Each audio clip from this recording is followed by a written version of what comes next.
Thank you for joining us for another episode of USATF's Journey to Gold Zone podcast. I am your host, Eric Kennard Jr., joined by the beautiful Sharifa Barksdale. Ladies and gentlemen, I'm extremely excited and humbled and elated and honored to have on our Black History Month segment this year for 2026, the Hollis Conway. Good morning, man. I'm excited to be with you guys. We're Listen. excited to have you. Talk about, paving the way for generations. Now, two-time Olympian, two-time Olympic medalist, right? Seoul. Yes, sir. Seoul at the age of 21, silver medalist, in there with the big dogs, Soto and Zoreberg, 234, I believe. Now, as a guy who 236. 236. I'm sorry. Let me get my mathematics correct. 236. Talk to him nicely. 236, 7'8". Now, standing at 6 foot quarter inch back then, and still now. I don't know if you're still at that 150 pounds. However, we're not gonna get into the deets. Fifth place at the NCAA championship in 1987, I believe. NCAA U.S. record in 89, Olympic silver in 88, in Seoul. As a guy who, for all intents and purposes, started off as a measly sophomore, on the apron, not making the varsity team, you essentially are the definition of making dreams come true. As it relates to, sports and athletic endeavors. Louisiana's own, the Raging Cajun, Mr. Hollis Conway. How are you, sir? I'm doing good, man. You make me sound pretty good. I appreciate And listen, it's coming from a guy who did the event, right? And who also, I grew up on the YouTube age. You don't see many high jumpers that look like you when you're learning about the history of the event, right? On film. Right. And you That's were right. a guy, I was fortunate enough to be able to see, in color, not on television, but in color on the internet, and learn about the history associated with your success and achievements. And in part, we bumped into each other on my athletic journey, right? And I've been one to has chased your shadow in a sense as it relates to the record you set. So it's an honor to have you here. Now, in the beginning, when you were a twinkle in your father's eyes, as I've previously stated, January 8th, I believe, we ain't going to talk about the year. We want to give you 1967, baby. There we go. 1967. There we go. Black don't crack. Talk to us a little bit about, the inception of and the birth of who Hollis Conway, began to be to the world. You had a little healthy health risk or health riddled childhood a little bit, as the research says. Talk to us a little bit about your beginning. Yeah, God's been good to me, man. I grew up, I'm the baby of 7 kids. I have 5 older sisters and a brother. My brother's number 2 in the order. And so we grew up in the hood, in poverty. We didn't have much. My dad was alcoholic, and my mom was very combative. We grew up watching them fight, and my brother and 2 of my sisters struggled with drugs for many years. Great thing is my brother's been clean about 30 years, and my sister's been clean about 31 years. That's But I got a wonderful. couple of them that still, it's incredible. And I got a sister that still struggle with alcohol, and I got a sister that still struggle with drugs. But growing up in that environment, you really didn't have nothing. We grew up on commodities. You get the commodities box. Uh, Free lunch was my only meal. And so as the baby in that situation, there became a hunger to want something different, and I was really small. Matter of fact, when I was born, my head was caught up under my mom's rib and smashed my head, and doctors didn't think I was going to be a normal child. Mm. And all my life, I've been trying to prove to people that I am normal. But I grew up, I was very small, really didn't have what I thought much talent, but I had a desire and passion to escape my environment. I wanted more in life. That's right. And back then, you looked at it, for us, it was being an athlete or being a musician or some kind of celebrity. And I wanted to be an inside linebacker for the greatest football team in the history of football, the Pittsburgh Steelers. Oh. And so Man, it's God's team. You had the Immaculate Reception. You had Franco and Rocky Blyer and Mean Yeah, Joe that's Green true. and Swan and Stallworth and I saw that Mean Joe Green Sprite commercial, 7 Up commercial, and I wanted to be an inside linebacker and I went out for Mm, football and the coach literally told me to go home. mm, I wasn't even good enough to get cut from football, and so I went out for basketball and found out I was good enough to get cut, and I got cut in basketball. And so I went out for track, and I tried mhm, every event, and the only thing I made the team in was the high jump. I was the third best high jumper. mm. Wow. You know, back in those days, we didn't have a high jump mat. We had little foam Those foams, that's right. squares Yes. and the little triangle metal bar. And so, yeah, that's how I got started. And you know what, Hollis, that did you a favor because had you not tried out for those football and basketball and would have made the team, because football and basketball is a team sport, whereas track is individual sport, you would not have known that you had the talent that you had with that comes with the hard work, dedication that you put into your track event. I mean, and being in high school. So we're gonna kind of fast forward your career, and you know, every year we would go over to Europe. And of course, I'm a little bit older than you, so I wasn't there when you were there. But a little birdie told me that when you first went over to Europe, you you know, back then we didn't have anyone to pick us up at the airport, or you know, you kind of was on your own. Tell me about your episode when you went over to Europe and you found yourself in the airport alone and you had a track meet coming up. Take us down memory lane. Yeah, so I always knew that, if you have a big star coming in, shuttles, limousines, everyone would pick them up. Flying out of Louisiana, there was not a lot of big stars coming out of Louisiana. Mhm. So your hope was that you would meet them at the big airports, whether it was New York or whether it was Paris or whether it was Germany. And so what happened was we set up my summer schedule. We had 10 meets set up. We would do 3 meets in 3 different countries in a week. And so I had 3 competitions in different parts of France. And so I flew in the day of the first competition. Mm-hmm. And what the hope was is I would compete, sleep, travel the next day, compete. Mhm. But when I got to Paris, nobody picked me up. There was nobody there. Nobody showed up. And my hope was maybe a Carl Lewis or somebody else was coming in because there was guarantee I would get picked up. And so I had 2 options. I had some friends who had money and were successful. They would just go back home. Yeah. Well, I couldn't afford to go back home. I was just starting. I didn't have any money. And I was trying to call my agent, and my agent says, "Look, why don't you try to get to the competition? You can still make it."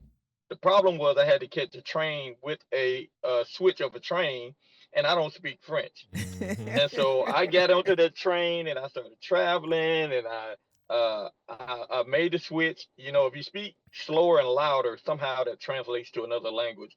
Um, but I get to the city where the meet was, and I come out of the train station and I'm on the side of the street.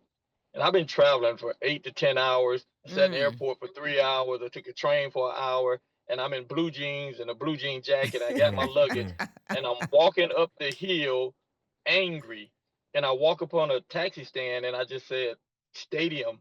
And they took me to the stadium. And as I got Wow. out the cab, I saw them warming up for the high jump. Oh, wow. And as I walked into the stadium and I was about to, say some bad words, I don't curse, but I was about to say something to my agent. He said to me, he says, you can still make this competition. Mm.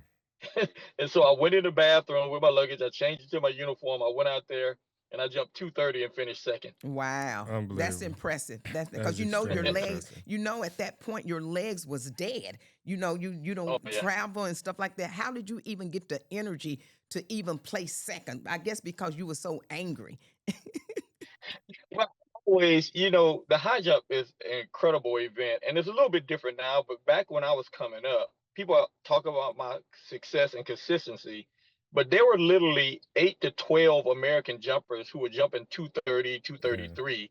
So it didn't matter how good you were. Every competition, you were competing, and then there was another 8 to 10 people on the national stage who were jumping 230 to 240, and so there was no way you could dominate like that. So every competition, I knew that if I didn't jump 230, I wasn't going to finish in the top six. And if I Mm-hmm. didn't jump that next height, I wasn't going to finish in the top four.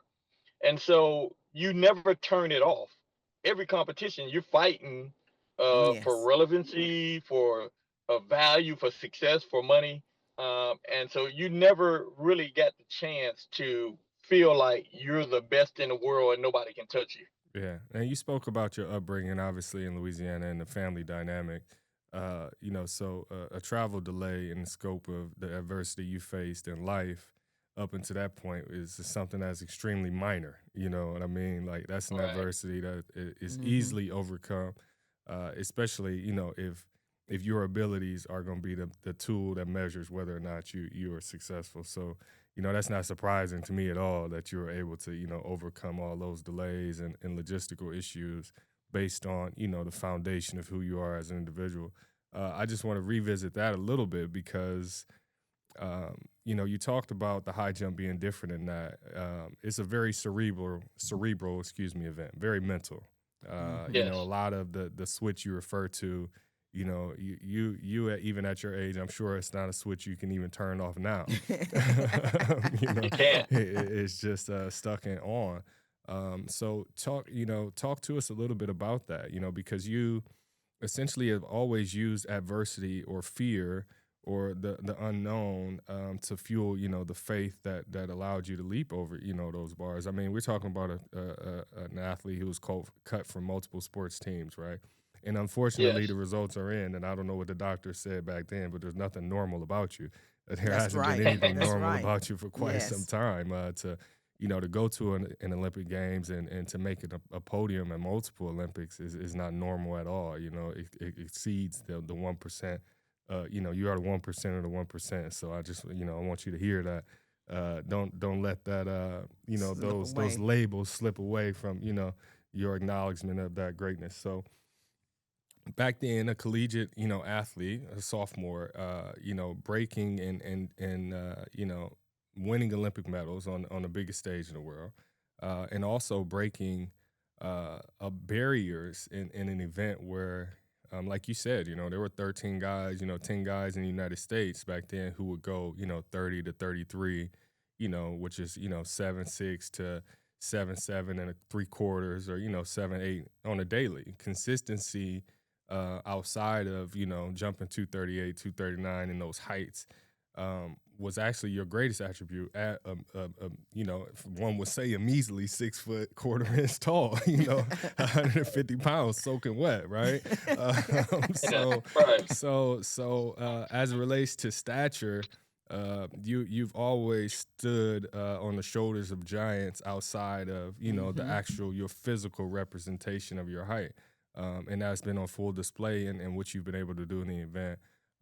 How has that the chip that you developed on your shoulder as a baby, right, as the youngest, and with the adversities of abnormalities to your physical, makeup, or at birth, how has that fueled and ignited and consistently kept that fire in you going? Now you just talked about you traveled 18 hours through Charles de Gaulle, hopped off a plane in a Jordache jean jacket, right?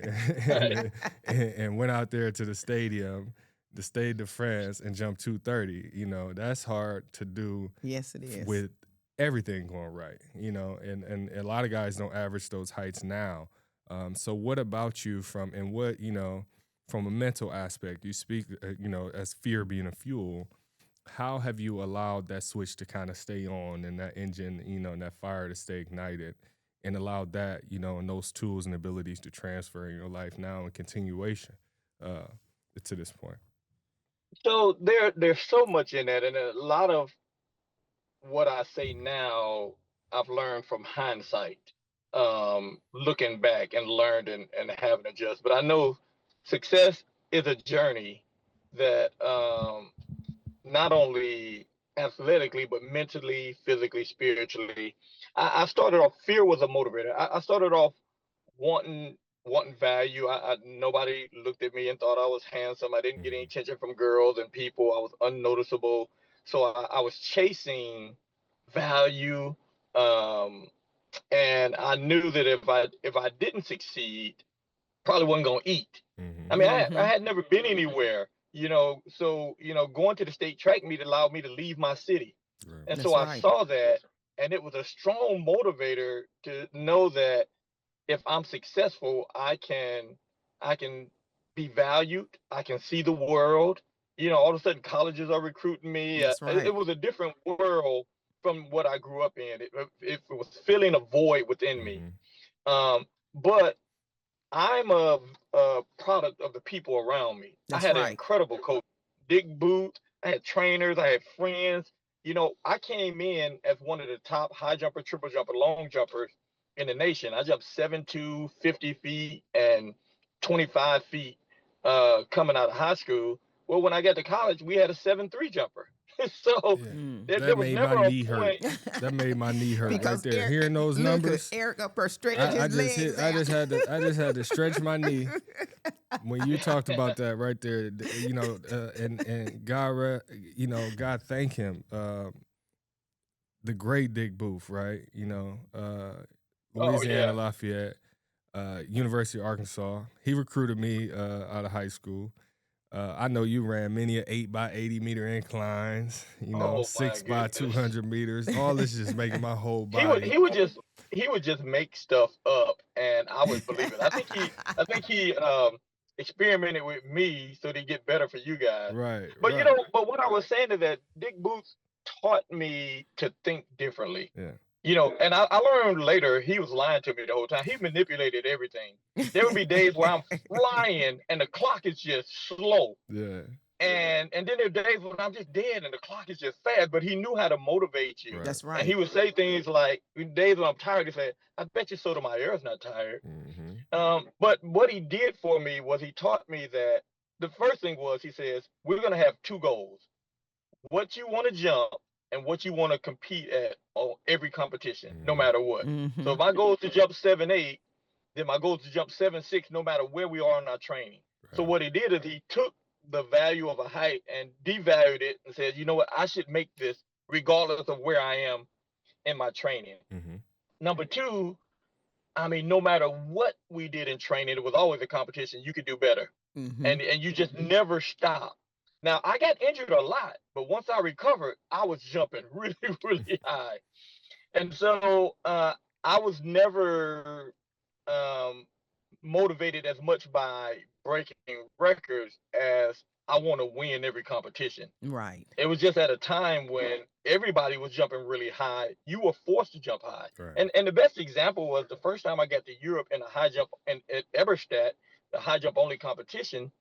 They put the bar up at 7'6.5" in warm up, and I had only jumped 7'6".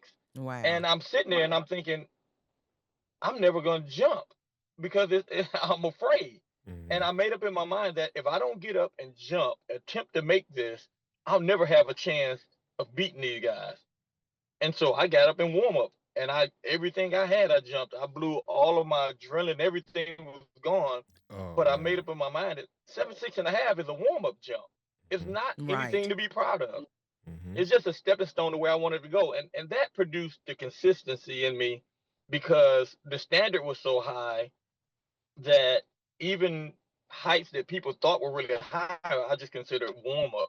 Yeah, and that is speaks to your greatness a great deal, right? Because you essentially normalized a standard for success for yourself that already exceeded the expectations That's of right. what was normal for everybody else. I mean, you're talking about 230 consistently. I know how difficult it is to do that. I've done it. It's not easy, And 76 jumps. Yeah, that's a lot. 76 Wow. jumps over 230. Yeah, that's a lot. That is. I mean, from a sports averager standpoint, that's like a triple double, for 76 games. You know what I Mm-hmm. mean? Like, Yeah. that is I mean, there are guys right now that are not able to do that in 10 competitions. Wow. And half or a third of the competitions that you've done it. And that's a huge achievement. And that speaks, like I was saying, to how you normalize your standards for greatness. And I think that's something that's missing right now from sports. because we live in an age of instant gratification. There's so That's right. many, That's right. there's so much access to information and videos, and you can see, what this person is doing halfway around the world, right? So you live in a state of comparison that's outside of your own standards and realms for what greatness is for you. Because, people and athletes, they worry about what they're doing in Japan or, Right. in Europe instead of worrying about what's going on in Louisiana, right? And staying in right your in the boot and staying in your lane, lane. so That's to right. speak. Yeah. And so, Hollis, this gonna You want to hear something crazy? yes. I was gonna say, I was thinking as you were talking, I don't remember one record that I jumped that I didn't have to jump to win. Wow. Yeah. And what's even crazier, the craziest thing I know that you've done is you went clean with no misses through 37, 38. Wow. 30, Yeah. and 88, that's impressive. Yeah. That's 89. To not miss until you're breaking an American. To not miss in a high jump competition is extremely difficult, no matter what.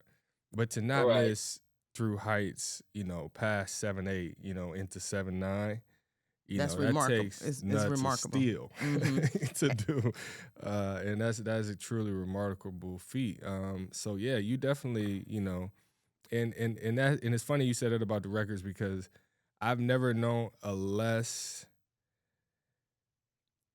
self-centered athlete in my life. You're right. Than you. Yes. And I say that with the utmost That got me in a respect. lot of trouble. I'm sure, because I remember attempting to break your American record while you were there, and you were Right. more into it than I was, and I was Yeah. like, watching, and I'm like, man, we can bleep I was this so out. excited for you. You were so excited for me, and I'm like, man, I can't f this up, excuse my language, in Right. front of one of the greatest to ever do it. I got to take his record out, right? And I didn't do it. And I remember at the end, you like, man, you good. And see, that's You know, great and that you he like- can't. Some people sit there like, I hope he don't get it. Right. And you were sitting there like, man, I hope he erased my name from the history books. But that because, just shows you know- what Well, type. maybe not to that extent. All right, Right. maybe not to the extent of the history books. However, at the time, that U.S. Indoor Championship in Boston, I recall just doing and having you in the crowd and you putting your hands together to clap. And that says a Yeah, lot it was a about you, lot. Hollis, to be that to have that type of character, to want someone else to do better than what you did. And like Eric was saying, you have some of them that would sit there, don't get it, don't do it. And that's Yeah. human nature. But it's also going to, when Eric was talking about records, it also brings us to you setting the world record in the high jump. At that moment, what prepared you mentally as well as physically to go out there? Did you know at that particular time that you were going to set a world record? Because with me, when I set the American record in the 400-meter hurdles, I knew that night when I went to bed and when I got up that morning that I was going to set the American record in the 400-meter hurdles. What were you thinking about, or what was going through your mind said when you set the world record, and then how did you feel afterwards? Man, I tell you what, you saying that always gets me excited because everybody thinks I set the world record because it was such a big deal, and I didn't do it. You I was barely right missed. there. Oh, yeah. And okay. so I done Ain't that hyped you up. crazy? I barely missed it. Look, But I that done gave me the hyped you record. up. But here's the thing. Yeah, I receive it. So, but here's the crazy thing. Remember, I said that I never went into any competition knowing or believing that I was going to win. Right. Mm-hmm. I knew I was prepared to win. I knew I was ready to jump high. But Eric, sometimes you coming from grass to the apron. Sometimes you Yeah. get headwinds. You got things have to fall in place in a competition for everything to work. The high jump is different. I mean, you run a little bit too fast, you're too close, you're too slow, you're out. It's all. If your first step is off, everything is a series of Yeah. adjustments. And so I went into competition saying I have to find a way to win. For me, the ultimate goal was to be the first person to jump 8 feet Mhm. and to win a gold medal. That was always, and me and the Cuban were racing to be the first person to jump 8 feet. So if I win a meet, the bar going to 8 feet. And the night before I jumped 7:10, Sotomayor jumped 8 feet in Yeah. Salamanca, Spain. Yeah. And so although I jumped 7'10", which was incredible, still a part of me was like, darn, I got to go 8'1". Mm. You know, and so I never really felt like I could just win by showing up. That's I'm right. gonna have to out jump everybody, and you take it height by height. You Yeah. know, if you mess up and you make a height on the third attempt, now you got to out jump everybody because you're behind on misses. So it was always strategy for me, and each competition was different. Mm. Um, so yeah, my mindset was I need to go win first, and then if I win, I need to try to jump as high as I can because 8 feet is the goal. Right. And as crazy as this is gonna sound, at the end of my career, because you never turned it off, I never broke the world record. I never jumped 8 feet, and I never won an Olympic gold medal. So Yeah. I don't feel, I have to convince myself of all of great things that I Yeah, accomplished. that's right. But ultimately, and I tell kids, you set your goals really, really high, Right. so that even if you miss, you've done things that'll change the world. That's Right. right. And that is, it speaks to, we were talking about the mental aspect. High jump is one of those events where you end in failure, right? So you never really feel Or you fulfilled, quit. or you quit. You Yeah. quit or you fail. Yeah, you Mhm. quit or you fail. So you never, like people who know me know I kind of sometimes can be unsatisfiable, but it's because I've lived in that space, right, where either you quit Right. or you fail, Mm-hmm. but you don't not attempt to succeed, right? It's not, Right. you don't turn down the work. That's right. you You're know, right. and and it's crazy because to hear a great athlete who came before you even misconstrue your greatness to the point that you have to correct and say, no, actually I did not succeed as much Right. as I attempted to succeed. That's true. Although Right. I made history on numerous occasions, I made history by accident because I set out to do so much more than I actually accomplished. So you really settled for the history that you made in attempts to be greater. And that, I mean, listen. And when you talk That's a about lot. history, a lot of people, they don't know, they don't know who you really are. And that's the reason why it was so important that Eric and I bring you on so they can understand Black history. Where did your high jump began? Yeah. And then, Eric takes it to another level and wins the gold medal in the Olympic Games and stuff like that. And I know I get really excited to see the high jump because, especially with you, Eric, because you bring on the flavor and the hype and stuff. Where Hollis, you're more of a laid back person. Yeah, you made the jump and stuff like that, but you're more laid back after you made that jump. Yeah, I'm not proud of my video footage. I'm Oh, not I very love proud it. of I all my love it. video Well, I'm always shenanigans. when I make a jump, I'm immediately thinking, okay, I got to make the next height. Because the Yeah. high jump, sometimes you make jumps, and I know when your approach is off, and you Yeah. found a way to get over the bar. Mm-hmm. That's not going to work at the next height. Yeah. And so you're always thinking, and we're out there in big meets. You can have 3.5 hours in prelims and 4 hours in the finals. A lot of Dang. And time. and you can warm That's up long. 2 hours before the event, and then you get out there, and the big meets, they're starting with people who the bar is really low. You Mhm. can sit another hour before you attempt the height. A lot And of so time. it's so much strategy on how to keep your body ready, how to get up. Your first jump could start, and your second jump could be 5 minutes later, or it could be 20 minutes later. Yeah. And Mm. so there's a lot that goes into it. And I tell people, success is about the journey, not the destination. That's right. I enjoy the relationship. All of us high jumpers were like that because we were out there. Charles Austin, Tony Barton, Rick Noji, Dalton Grant. I mean, Mhm. James Lott. I mean, you should name them. We all helped each other out there because we know our competition was the bar, not each other. That's And right. so that friendship kind of created a vibe to where we enjoyed each other. I mean, you had Tom McCann, Jerome Carter, you had Doug Norquist, Jimmy Howard. It's just so many jumpers Yeah.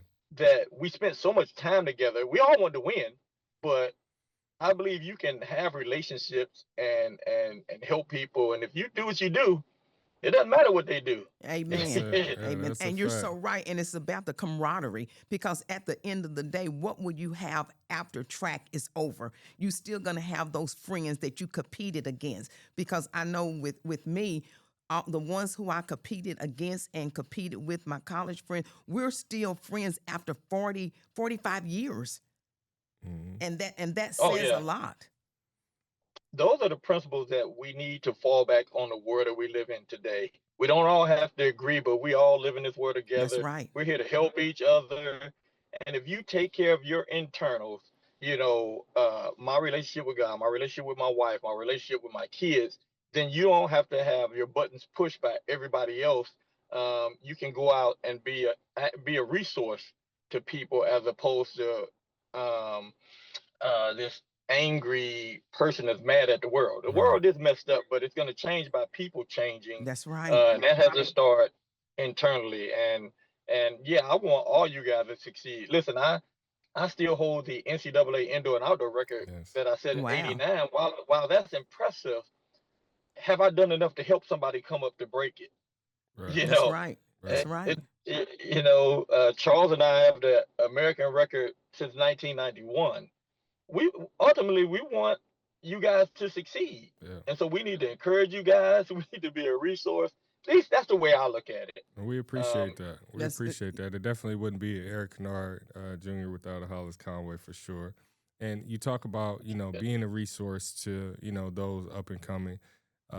Talk to us a little bit about what you're doing right now to be a resource to those, on their journey, individual journeys or, collectively to succeed, in their own way.